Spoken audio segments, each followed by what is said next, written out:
Hello friends, welcome to my channel RG vlogs. తమిళ చూసే ఉంటారు. ఈరోజు చేపల పులుసు అనమాట.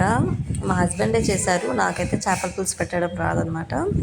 తను ఫ్రెష్గా చెక్క, లవంగం, మిరియాలు, జీలకర్ర, మెంతులు, ఒట్టి మిరపకాయ ఇవన్నీ ఫ్రై చేసి లో ఫ్లేమ్ మీద ఫ్రై చేసి పక్కన తీసి పెట్టుకుంటాడనమాట. అది ఆ పౌడర్ వేయడం వల్ల చేప పులుసు మంచి ఫ్లేవర్ వస్తుందన్నమాట.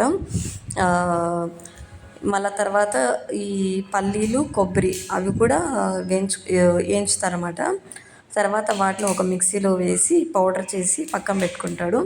అలాగే ఇందాక మనం వేయించి పెట్టుకున్నామే అందులోకి అల్లం, తెల్లగడ్డ అవి కూడా వేసి మిక్సీ పెట్టుకుంటారు అన్నమాట. తర్వాత టమాటా వేస్తారు.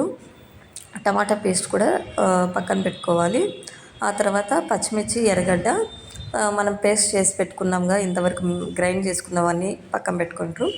తర్వాత చింతపండు అనేది నానేసుకొని బాగా మంచిగా పిసుక్కొని దాని తొక్క అంతా పక్కన తీసి పులుసు పక్కన తీసి పెట్టుకోవాలన్నమాట. నెక్స్ట్ ఇంకా తర్వాత పెట్టాలి. ఆయిల్ వేసుకొని అందులోకి ఆవాలు, కొంచెం జీలకర్ర వేసి ఎర్రగడ్డ, పచ్చిమిరపకాయ ఇవి వేసి మంచిగా ఫ్రై చేసి కరివేపాకు కూడా వేసి మంచిగా ఫ్రై చేయాలన్నమాట. మనం తర్వాత మనం గ్రైండ్ చేసి పెట్టుకున్న తెల్లగడ్డ, అల్లం అదనేది వేసేయాలి. అది వేసిన తర్వాత మంచిగా పచ్చివాసన పోయేంత వరకు మంచిగా ఫ్రై చేయాలన్నమాట. ఆ తర్వాత టమాటా పేస్ట్ మనం ఏదైతే చేసి పెట్టుకున్నామో ఆ టమాటా పేస్ట్ కూడా మంచిగా ఫ్రై చేయాలన్నమాట. బాగా ఎలా అంటే పచ్చివాసన అనేది ఉండకూడదు. ఎంత ఫ్రై చేస్తే అంత మంచి టేస్ట్ వస్తుందన్నమాట. మరి మాడైపోయే మాదిరి చేయకండి. కొంచెం బాగా ఫ్రై అయితే మనకు తెలుస్తుంది కదా. అలా ఫ్రై అయిన తర్వాత మన పల్లీను, కొబ్బరి పౌడర్ అది కూడా వేసి మంచిగా ఫ్రై చేయాలన్నమాట. అది మంచిగా కలబెడుతూ మొత్తం అది ఎలా అంటే మనం వేసిన ఆయిల్లోనే మంచిగా దాని కలర్ అనేది చేంజ్ అయిపోయేంత వరకు వేసి తర్వాత చింతపండు రసం అనేది మనం ఏదైతే తీసి పెట్టుకున్నామో ఆ చింతపండు రసం కూడా అందులో వేసి మంచిగా కలబెట్టాలన్నమాట.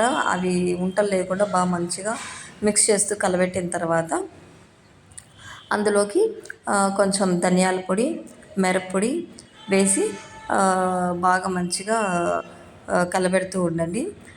ఇప్పుడు చూసారా, పసుపు అనేది మనం చేపలు క్లీన్ చేసేటప్పుడే పసుపు వేసి మంచిగా క్లీన్ చేస్తాము.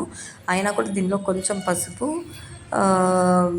మిరప్పొడి, ధనియాల పొడి వేసి తర్వాత మంచిగా వాటర్ మరగాలన్నమాట. ఎంత చిక్కబడితే అప్పుడు మంచి టేస్ట్ వస్తుంది. తర్వాత అందులోకి మన చేపలు ఏవైతే క్లీన్ చేసి పెట్టుకున్నామో ఆ చేప ముక్కలు అనేవి అందులోకి వేసేయాలన్నమాట.